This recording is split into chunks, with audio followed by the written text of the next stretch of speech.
Hello YouTube, today we're doing 9 hacks using your Osmo Pocket in 7 minutes, so we're gonna go pretty quick. If you just bought your Osmo Pocket, well, you're probably gonna learn a few interesting things. If you've already had one for a while, you might still find some stuff in this video, so I encourage you to watch, and I also encourage you to hit the subscribe button because it really helps my channel. And if you do subscribe, leave a comment so I can personally thank you, because I appreciate every one of you. Thanks. He's the how-to guy. Subscribe. Now the first thing you need to do with your Osmo Pocket is enable Pro Mode and wide angle view on your screen. Now how you do this is as follows. So firstly we want to change the view that your Osmo screen actually shows you. You do that by swiping down. You'll see there's a screen view. If we choose the full square and swipe back up, you'll see my hand, a lot of the photo is cut off, and it's not what you'd see when you record. If you go back, that's actually the natural view, except it cuts off the top. It's a 16:9 view. Secondly, we want to enable Pro Mode. The Pro Mode gives us options later on in this video. It allows us to turn on different features that you can't do when Pro Mode is disabled. The second hack is all about cinematic settings. So a lot of people do entire videos on this, but I'm going to give you a quick breakdown on what settings you need to use to get that cinematic look. Okay, so we want to do cinematic settings. Make sure your Pro Mode, as before, is turned on. It sometimes gets stuck. Pro Mode needs to be colored in. Now click on the top left of your screen. You'll see Cine Like is selected on the top left. That's the one we want. Exposure you can set manually if you like. You can set the white balance depending on if it's a cloudy or sunny day. I usually change that if it's a sunny or a cloudy day. The rest I don't really use.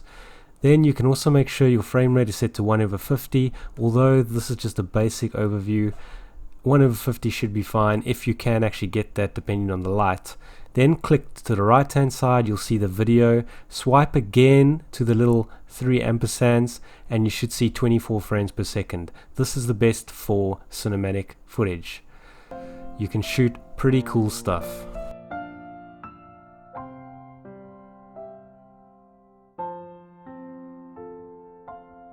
The third hack is actually getting one of these Wi-Fi modules. These things are number 3 on the list because they're freaking important. It enables you to stick this on and connect it wirelessly with your mobile phone and put the Osmo Pocket almost anywhere and frame up some awesome shots. Here's how you do it. Okay, so you've bought your wireless adapter and you stick it in the bottom.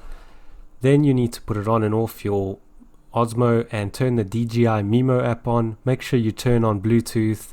It does take a while sometimes to pair it up, but you should see connected. But now you can wirelessly control your Osmo Pocket and you can get some pretty cool cinematic shots with face tracking like this. Do not approach this man. Over. The fourth one is to get a motorized dolly, and they're not that expensive. You use the motorized dolly to create awesome B-roll using your Osmo Pocket as well as face tracking, and I'll show you in this video what you can do. This is a motorized dolly that you can control remotely. I've screwed my Osmo Pocket on the top and it goes in a circle and it also goes in a straight line, and you can get shots like this.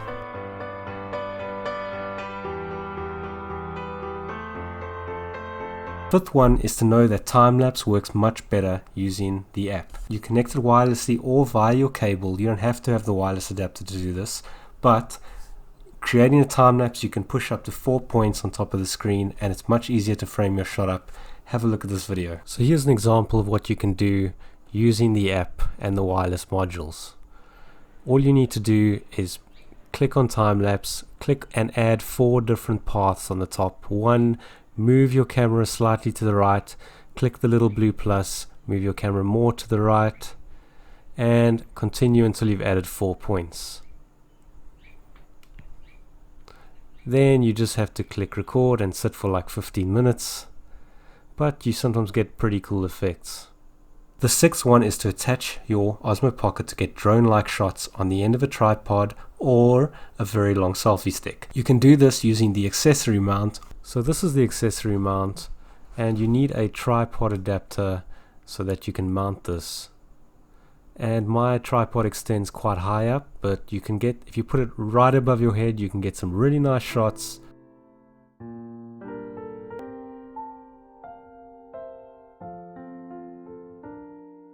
Number 7, turn on slow follow mode. If you use slow follow mode, it works much better in your hand. You get much more cinematic shots. Also, if you have the control wheel, you can get much better control with this dial attached to your Osmo Pocket in slow follow mode, and your shots look really good, cinematic. Your pan up and your pan left and right look much better. So have a look at this example. So we want to turn on slow follow, so choose your mode on the bottom right, follow, tilt, locked, or FPV. We'll just leave it in follow for this. Then choose slow follow. That's better than fast follow, it just looks more cinematic. You can see how slow it actually turns left and right. The control wheel is also a good thing to have because it gives you much more control over your panning up and down and left and right. You can see this shot. You can't really easily do this without that control wheel. Pushing down and up with more force will make it go quicker as well, so keep that in mind. You just want to give it a little bit of juice. The next hack is kind of important, and a lot of people are asking about this on forums, and it's how do you disable face tracking on the Osmo Pocket.